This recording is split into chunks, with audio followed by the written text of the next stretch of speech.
هۆکاری چییە؟ خوێنەری کتێبە ئاینیەکان لە هەرێمی کوردستانە ڕێژەکەی بەرزترینە، یان فرۆشی کتێبە ئاینیەکان پڕفرۆشترینن بە بەراورد بە جۆرەکانی تری کتێب.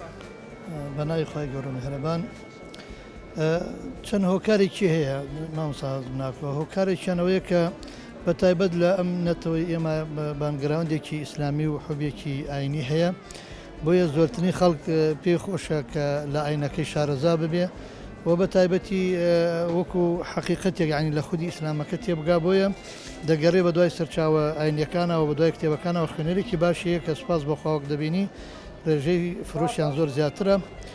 بەشێکی ترەوەیە کە بەڕاستی مرۆڤەکان بەهۆی ماندووبوونی دنیاوە و بۆ ئەو شەپۆلە ناڕەحەتیونەی کە زۆرێک لە ماندووبوونی ڕۆحیان بۆ دروست دەبێ، خەڵکی ئاسوودەیی و ئارامی ڕۆح لە بابەتە ئیسلامیەکان و بە تایبەت ئەوانەی کە پەیوەستن بە حاڵەتی ڕۆحی و ئیمانی و قیامەت و جۆرێک لە خوا ئامادەکردن و پەروەردەکردنی تێدایە کە بتوان بەرامبەر بەو شەپۆلە بۆستنەوە. بۆیە هەمیشە خەڵک پێویستی بەچی بوو بە دوای ئەوە دادەگەڕێ.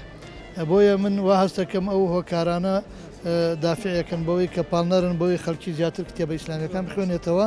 بەشێکی ترەوەیە کە ئێستا لە دنیادا بەگشتی ڕێژەیەک ینی بە تایبەت لەلایەن وڵاتانی زلی هێزەوە جۆرێک لە هەوڵدان بۆ ناشرینکردنی ئیسلامیا بە لاڕێدابردن بە ئاراستێکی نادروست، بۆیە خەڵک زۆرێکی دەگەڕێ و دەوێت وەڵامی ئەم پرسیارە وەرگێتەوە بۆ خۆی دەگرێتەوە بۆ سەرچاوەکانی و بۆ کتێبە ئیسلامیەکان لەوە کە حەقیقەتەکە وەرگێت. وەکو زانی لە ئێستا لە سۆشیال میدیا کۆمەڵی پرسیار ئەوروژێنرێت، کۆمەڵێ با بڵێن شتە ئەوروژێنرێت کە گومان لای تاکی موسڵمانی کورد دروستەکە بە تایبەتی لە مێشکی گەنجانە.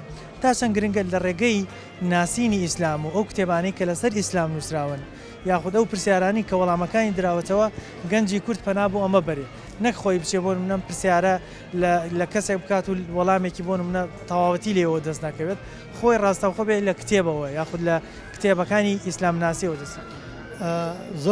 ضرورە ئەوەی کە دەیەوێت بۆ وەڵامی ئەو پرسیارێکە جەنابەت فەرمووت، ینی بۆ ئەو ڕەوانەوەی ئەو گومانانەی کە مابووکو گومانی الحاد کە دروست دەکرێت بگەڕێنەوە بۆ سەرچاو ئیسلامیەکان، بە تایبەت ئەو کتێبانەی کە نووسەرەکانیان زۆر بەهێز بوون و بەباشی تێگەشت بوون لە ئیمان و وەڵامێکی دروستیان پێ بۆ الحاد. ئەوە ضرورەتجە خەڵکی ترەوەی بەڕاستی تۆ بۆ ئەوەی کە هەر فکرێک بناسیت، بۆ ئەوەی کە هەر ئایدایەک بناسیت، بۆ ئەوەی هەتا هەر شخصێک دەوێت بگەڕێتەوە بۆ ئەسڵی خۆی پێناسی خۆیت بۆ بکە. چکە هەمیشە گەر پێناسەی ئایدایەک، پێناسەی ئاینێک، پێناسەی هەتا کەسایەتێک لە دژەکەیەوە وەرگری، مەرج نییە بتوانانی حەقیقەت بدۆزیتەوە، بەڵام کاتێک کە پێناسەکەی لە خۆی وەردەگری خۆیت پێدەناسیێنێ بەرچاو ڕوونتر دەبی. بۆیە ضرورە خەڵکی ئەوەی کە دەوێت ئیسلام ناسیە با بگەڕێتەوە بە خودی ئیسلام خۆی بگەڕێتەوە بۆ قورئان، بۆ فەرموودەکانی پێغەمبەری خواستان و بۆ شەرحی ئەو فەرموودەوایەتانە لەلایەن زانانی بەتوانە کە بەباشی ئیسلامیان ناسیەوە، لەوێەوە تۆ دەزانی ئیسلام چییە. ئەگەرنا لە هەر کوێ وەڵامەکە وەرگری یا کەسێکی دژە یا زۆر جار کەسێکی نەشارەزایە ناتوانێت لەو ئاستەدانیە ئەو حەقیقەتە بە تۆ بگەینێ، بەس بە دڵنیاییەوە حەقیقەتی تەواوی با بڵێن وەڵامی تەواوی پرسیارەکان لە نێو کتێبەکانە دەست دەکەوە. من هەمیشە دەڵێم کتێب مامۆستایەکی زۆر بەهێزی بێدەنگە، دەتوانێت هەموو زانستێکت پێ بدا و دەتوانێت هەموو بۆشایەکانت بۆ پڕکاتەوە لە بوارە ڕۆشنبیریەکانە بە بێدەنگی ئاراستێکی باشت دەکات.